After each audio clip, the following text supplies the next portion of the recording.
What drives a daughter to the brink of committing an unthinkable crime against her own mother? In the peaceful city of Aurora, Colorado, a regular day took a sharp turn into darkness. Imagine a story that's not like the usual ones. This is the puzzling case of Isabella Guzman. Her name is tied to something really sad, something that's hard to understand. She did something really bad to her mom one day, something that shocked everyone. Today we're going to try and figure out what was going on in her mind, exploring mental health, family stuff, and how it all ended up on TikTok. To truly understand the shadows that led to that cloudy day in Aurora, we must first peer into the life of Isabella Guzman.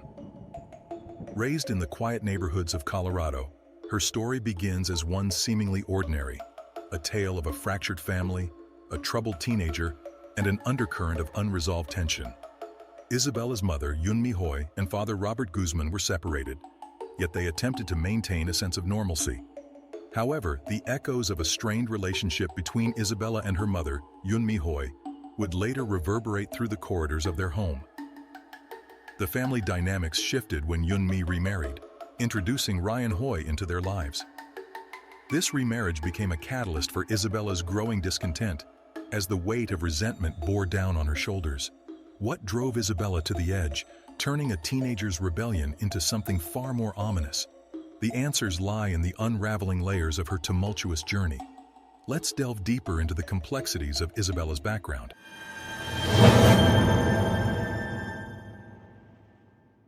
Isabella Guzman displayed behavioral issues from an early age, prompting her mother to send her to live with her biological father, Robert Guzman, around the age of 7. Despite returning to live with Yunmi Hoy later on, Isabella's struggles persisted through her teenage years, ultimately leading to her dropping out of high school a few weeks before graduation. In the days leading up to the tragic event, the air hung heavy with unease. A palpable tension enveloped the household, creating an environment teetering on the edge. The storm, once distant, was now imminent. In August 2013, tensions escalated rapidly between Isabella and Yunmi Hoy. According to stepfather Ryan Hoy, Isabella's behavior became increasingly threatening and disrespectful. On Tuesday, August 27th, a heated argument unfolded, culminating in Isabella spitting in her mother's face. The following morning, Yunmi received an ominous email from Isabella with the simple message, "You will pay." Terrified by the escalating situation, Ryan Hoy contacted the police. 911, where is your emergency? Yes. My daughter needs help. Do you need police, paramedics, or an ambulance? Now, I think she has to get admitted because she hurt herself or she hurt somebody else in the house. Okay, so she's suicidal and she wants to hurt herself? She's not suicidal, but she was planning. She can be suicidal or she can hurt me or somebody else in the house. So did she threaten to hurt you, or you're worried she might hurt you? She's planning to hurt me last night. Okay. Upon their arrival that afternoon, they engaged with Isabella, cautioning her that her mother had the legal right to kick her out of home if she failed to show respect and adhere to household rules. Hoy reached out to Isabella Guzman's biological father and invited him to engage in a conversation with her. According to HuffPost, Robert Guzman arrived at the residence that evening. Reflecting on the encounter, he shared, "We sat down in the backyard, observing the trees and the animals, and I initiated a discussion about the importance of showing respect to one's parents." Thinking that he had made some headway, he added, "I thought that I made progress." However, within a few hours, he would sadly realize that their conversation had, in fact, made no impact whatsoever. What transpired during that heated argument that would push a daughter to such a drastic extreme? The escalation in Isabella's behavior would soon reveal the depths of darkness within this unfolding tragedy. Stay with us as we explore the pivotal moments leading to the unthinkable.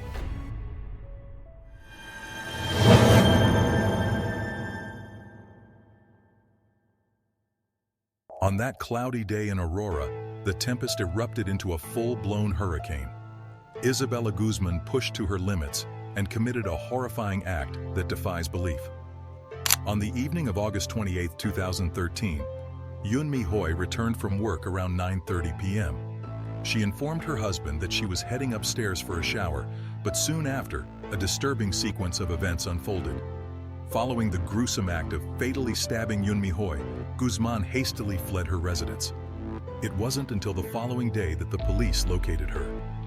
Reacting swiftly, Ryan Hoi ascended the stairs just in time to witness Isabella Guzman forcefully shutting the bathroom door. Despite his attempts to push through, Guzman had secured the door, pushing back from the other side.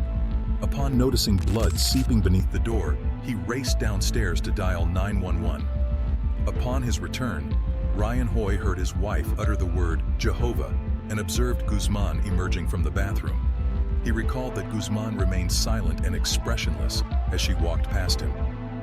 Entering the bathroom, Ryan Hoi discovered Yoon Mi-hoi lying lifeless on the floor, with a baseball bat nearby, bearing multiple stab wounds. Despite resuscitation efforts, she succumbed to the brutality of at least 79 stab wounds. By the time law enforcement arrived, Isabella Guzman had already fled the scene, prompting an urgent manhunt with warnings of her being armed and dangerous. The subsequent day, officers located her in a nearby parking garage.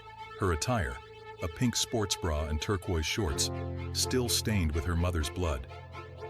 How does one grapple with the brutality of a crime that leaves scars not only on the victim, but on the very fabric of a community? The details are chilling, and we must navigate the haunting aftermath of this gruesome murder.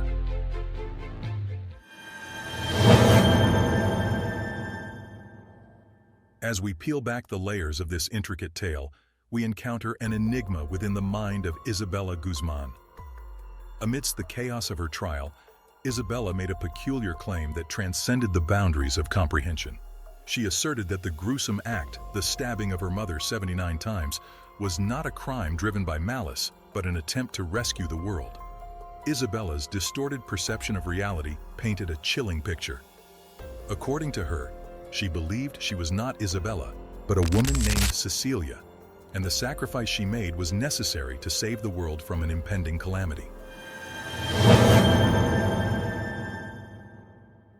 Isabella Guzman found herself facing the grave charges of first-degree murder, a crime that, under normal circumstances, carries severe consequences. However, the tale took an unexpected turn when Isabella entered a plea that is rarely accepted: innocence by reason of insanity. On the day of her arraignment hearing on September 5, 2013, Guzman had to be forcibly removed from her cell. Upon finally reaching the courtroom, she exhibited a series of peculiar facial expressions at the camera, smirking and gesturing towards her eyes. Isabella Guzman entered a plea of not guilty by reason of insanity. A medical professional testified that she was afflicted with schizophrenia and had been experiencing delusions for an extended period. She was unaware that she was stabbing her mother. Instead, Guzman believed she had eliminated a woman named Cecilia to save the world. Schizophrenia is characterized by a range of symptoms that can manifest differently in each individual. Common symptoms include hallucinations, where individuals perceive things that are not present, and delusions, involving strongly held false beliefs. Isabella Guzman, in her distorted reality, experienced both audible and visual hallucinations, further complicating her perception of the world around her. One of the hallmarks of schizophrenia is a disconnection from reality, and individuals may struggle to distinguish between what is real and what is a product of their imagination. This disintegration of reality can significantly impact decision-making and behavior.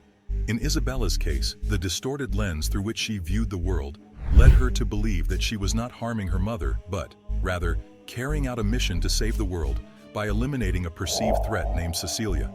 We penalize individuals who make conscious decisions to engage in wrongdoing when they are aware of better choices.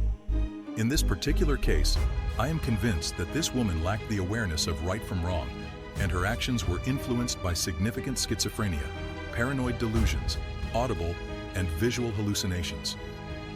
The judge acknowledged Guzman's plea of not guilty by reason of insanity, directing her to the Colorado Mental Health Institute in Pueblo. She was mandated to remain there until no longer deemed a threat to herself or her community. Little did Isabella Guzman know that her peculiar courtroom appearance would soon thrust her into internet fame. How did a murder trial become a TikTok trend? And why did people find it amusing? The layers of fame and infamy intersect in unexpected ways, and we're here to dissect the impact of social media on a case that left scars on a community. Stick with us as we navigate through the controversial corridors of TikTok fame and its consequences. Now, as we transition from the heart-wrenching tale to the unforeseen aftermath, we find ourselves in the age of social media, where the unexpected often becomes viral.